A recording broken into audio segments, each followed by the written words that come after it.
മുട്ടിൽ മരമുറി കേസുമായി ബന്ധപ്പെട്ട് സംസ്ഥാന സർക്കാർ ഒരു കാര്യക്ഷമമായ അന്വേഷണം നടത്തുകയും അനുബന്ധമായ കുറ്റപത്രം സമർപ്പിക്കാൻ തയ്യാറായിരുന്നെങ്കിലും ചെയ്താൽ ഇവർ പലരും ജയിലിൽ കിടക്കുകയായിരുന്നു.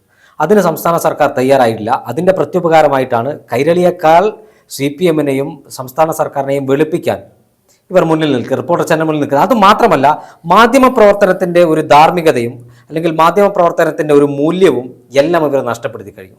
ഇവർക്ക് താല്പര്യമുള്ള ആളുകളെ പ്രൊമോട്ട് ചെയ്യുന്നതിന് അത് ചെയ്തോട്ടെ, കുഴപ്പമില്ല.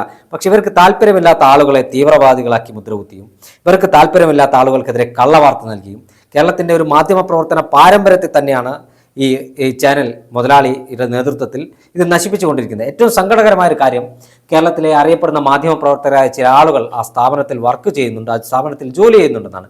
അവരെ കാര്യമാണ് കാരണം ജേർണലിസത്തിൻ്റെ അല്ലെങ്കിൽ മാധ്യമപ്രവർത്തനത്തിൻ്റെ ബാലപാഠം പോലും അറിയാത്ത ഇത്തരത്തിൽ തട്ടിപ്പ് കേസിൽ അറസ്റ്റിലായ, മരമുറി കേസിൽ അറസ്റ്റിലായ വ്യക്തിക്ക് മുന്നിലിരുന്ന് ഈ വ്യക്തി പറയുന്നത് കേട്ടിട്ട് അവർക്ക് തലകുലിക്കേണ്ടി വന്നൊരു സാഹചര്യം ഉണ്ടാകുമ്പോൾ കേരളത്തിലെ മാധ്യമപ്രവർത്തനം എത്രത്തോളം നശിച്ചു അല്ലെങ്കിൽ ഇതിൻ്റെ മൂല്യച്യുതി വന്നു എന്നത് നമുക്ക് അതിൽ വിലയിരുത്താൻ സാധിക്കും.